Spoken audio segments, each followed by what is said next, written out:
What's up, everybody? How's everybody doing? Welcome to Sports with Ray. This is episode 22. I'm your host, Ray.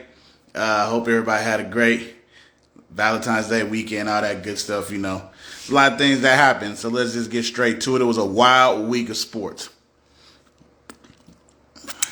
I have something in my teeth, sorry. Let's start off with the Super Bowl. Congratulations to Kansas City Chiefs. I did pick the Chiefs to win. I think I said 27-23. They won 38-35. It was a great showing by both quarterbacks, which was the first Super Bowl to have two African-American quarterbacks in the game playing the Super Bowl at the same time, which is awesome. It was a very good game. It was back and forth.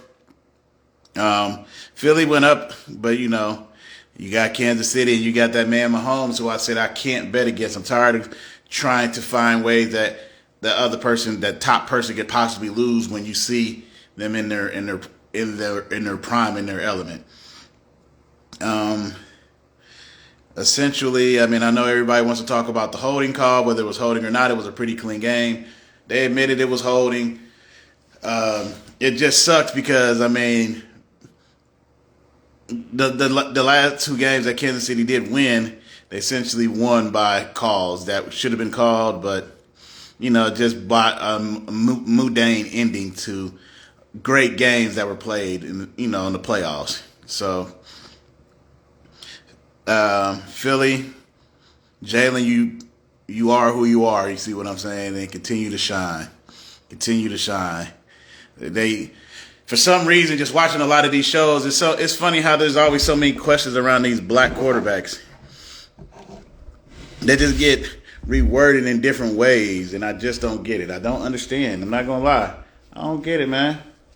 I mean, there's a right to have questions, but it's like, why do they even inadvertently, they still have to do so much to be proven? Like, Jalen Hurts had one of the best games ever. He made history in the Super Bowl. You got to make history just to prove like you're worthy. I mean, it just irks my nerve. I'm going to talk about some NBA stuff too, but I'm going to go back to this. Should they trade Justin Fields? Because it's starting to catch a lot of traction. I mean, I will preface it by saying I am a biased OSU fan, but I'm pretty logical. I mean, everybody has their time, but I mean, just speaking. I mean, I don't get how you look at all the second-year quarterbacks who got an immense upload of talent, and then you look at the Bears who dumped their talent,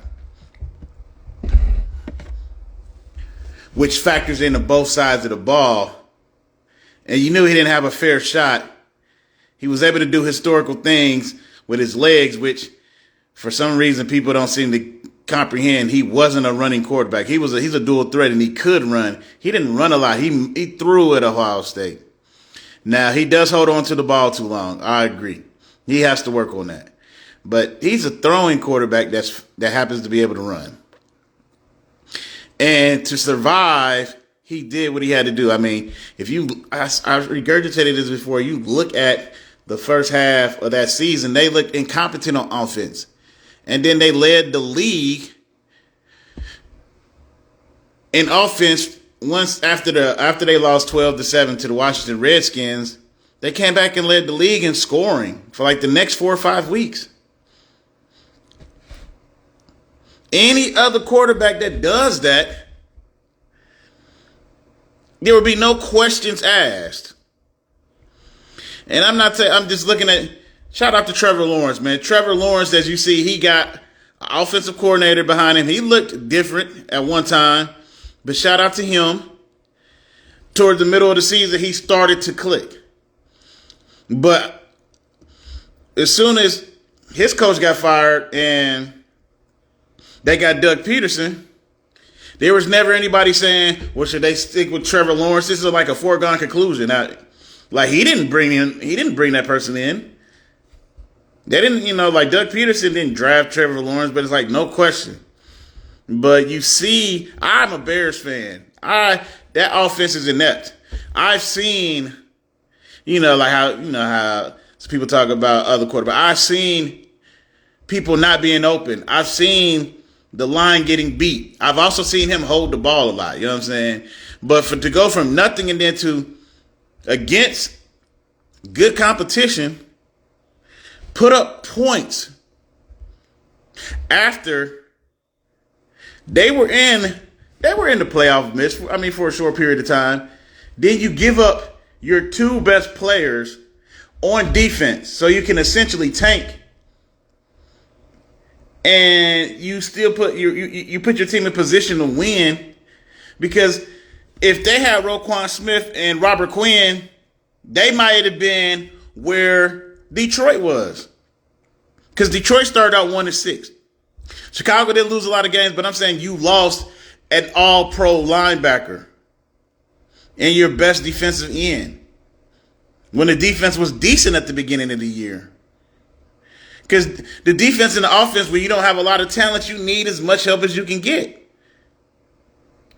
So I don't see how you can see that and then with a straight face. I mean, if they trade him, I'm not gonna lie, I probably won't be a Bears fan anymore. I was already on the edge. I understand what they're doing, but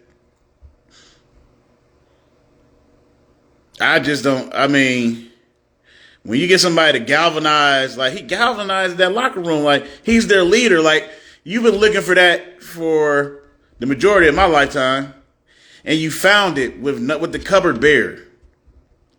You heard Green Bay when, you wanted to criticize him for he doesn't throw anticipatory throws.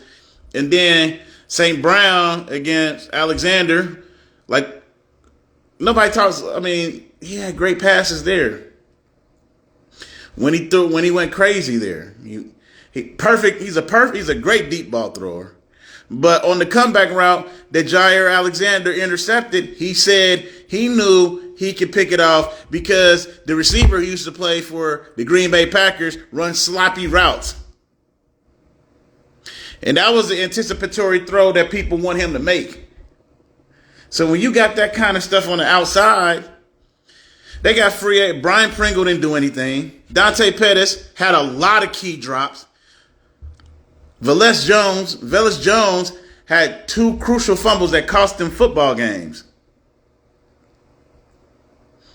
That factors in. And Fields did throw picks after a while, trying to press.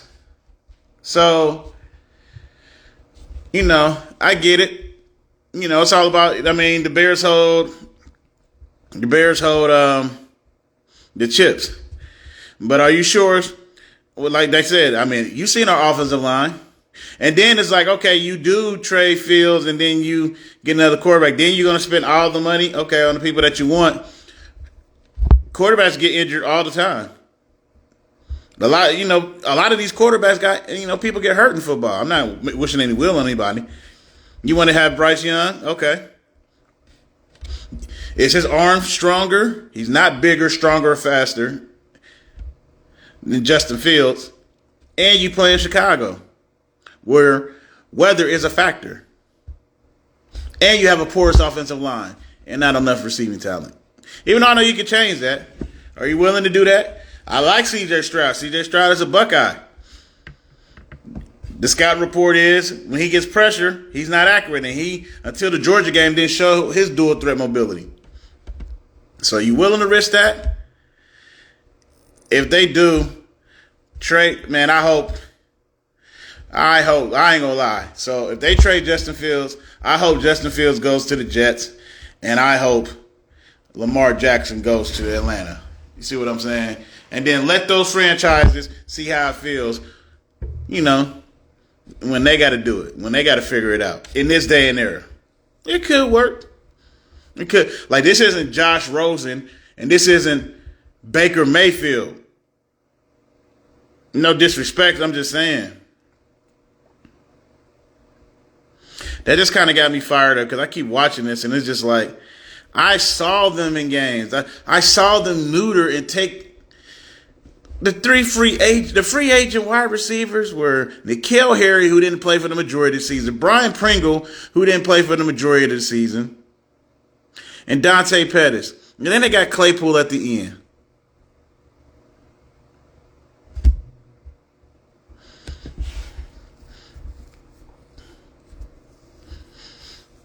And Justin has to improve. He does have to improve, but I put it like this. I haven't seen a quarterback do record-setting stuff and then a team gets rid of him. And it's only because it's already embedded as far as the stigma, as far as a mobile quarterback. That's the only thing. He definitely needs to pass better. I've seen him throw for yards. You see what I'm saying? His first year, I mean, I see other players, Justin Herbert and all them, they get the benefit of the doubt for inept coaching. And then they'll say Justin Herbert threw for a lot of yards. He has one of the best, and Justin Herbert is a stud, who's also came up small too. He has one of the best pass-catching running backs. He has one of the best route runners and best pass-catching running backs in Austin Eckler. He has one of the best route running slot security blankets and Keenan Allen. And then he has one of the best deep ball catchers in Mike Williams. And, he got lucky. He has a Hall of Fame type tackle who got injured. His line is okay. And he's talented. And he got the ball, whether it was inadvertent or not, from game one, and they built around him. That first season, they didn't build around Fields. Nagy did it all wrong. So he's already playing with a deficit. Give him some help, man. That's all I got to say about that. That got me fired up. I'm not even going to lie. That got me fired up. And then, of course, we can go to the trades. We know KD to the Suns. Durant is with the Suns. Of course, there was a trade. Mikal Bridges, Cam Johnson go to Brooklyn. Mikal had 45 last night, balling. Mikal always been a talent. I always said he wasn't. In Villanova, he could do it all, and he was defensive minded. He's not just a 3-and-D guy, which they kind of pegged him as. Just like they kind of pegging DeAndre like a dive and dunk and defense. Nah, DeAndre's a number one pick. He can do a lot. So Mikal's gonna get to show his stuff. Cam's gonna get to show his stuff. Brooklyn is one of those teams that got a lot of assets. Got a lot of assets. But KD to the Suns is amazing. I'm going to hold off on that until I actually see him play. I know when KD plays, as long as he's healthy, which is a legit question, because he hasn't been healthy besides last year. But, that was in turmoil. But a healthy KD is a championship worthy, whatever team he's on, as long as his squad's healthy. In their right mind. I'll hold off on that. I see how everybody wants to clown Westbrook. I hope Westbrook goes to the Clippers too, with an understanding, and they just let him be him. I really do. D'Angelo Russell to the Lakers. I like that because he does blend in well with them, but it's that Vanderbilt trade. Vanderbilt is one of those. I've been saying it, but I'll keep saying it. Vanderbilt has the ability, if he got 25, he was a key piece in that Minnesota team last year. You give Vanderbilt 30 minutes a game, 30-plus minutes a game, he'll make an all-defensive team. Like, he'll be in the running for Defensive Player of the Year because you'll be able to see he's like 6'9", but can move, can play almost all 5 positions. And he can help AD. And you got Hachimura, too. You got Malik Beasley, so then that adds depth to the bench. So the Lakers, they did a good thing. We'll see how they continue to go, but I like what they did. They didn't need – the thing is, they keep saying Anthony Davis and LeBron, how they're constructed, they work well. They could be the 2 stars and have everybody else just fit in with them. You don't need a 3rd star for them. LeBron dominates the ball too much.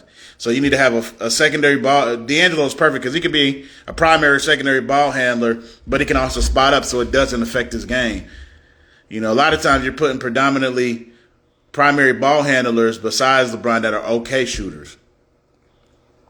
Or pretty good shooters that can't be a primary ball handler, so then it puts all the onus on LeBron. So I like what they did. I like what they did right there. All-Star game coming up this weekend in Utah. I haven't seen anybody. Usually I see everybody always try to talk about they want to go to Utah. Want to go to the All-Star game. I haven't seen that this year, and I wonder why. But hyped to see that, Hope everybody got your Valentine's Day gifts, or I hope y'all special people on the 15th when it's really Valentine's Day, it's the day after, Everybody loves the 14th, but all I'm saying is when you make your food, the second day is when it tastes the best. Just feeding food for thought, you feel what I'm saying? But I hope everybody just really had a good week, These like the dog days of winter, this one cabin. You got cabin fever. You got cabin fever. I don't know why they go crazy with the shoulders. But anyway, I hope everybody had a good time. I just wanted to hop on here real quick just to get my little synopsis of this. I'm going to have more of an analysis after the All-Star game. Derek Carr got released, of course. He needs to go to the Saints. It just depends. He seems like he's a West Coast type of guy because he's been there his whole life, but I feel like he should go to the Saints. Unless he wants to go to Carolina. They both are set. Carolina may be a little younger, more a little cap space, but one of those two squads. He doesn't need to go to the Jets. It's either Aaron Rodgers or Justin Fields if they trade. I would love if Justin Fields goes to the Jets. I'm telling you, I'll be a Jets fan, and I won't apologize for it. You know what I'm saying? So, thank y'all for tuning in. On my social media handles, Ray Rob, REIROBB 97. That is Twitter, Snapchat, TikTok, and IG. And you can also catch the page, the Ray Rob Report, on Facebook. Make sure y'all check me out. And, of course, this is my YouTube page. Like, comment, subscribe. Anything you want to say, well within reason. No problem, man. Hit me up. Now, y'all have a blessed one.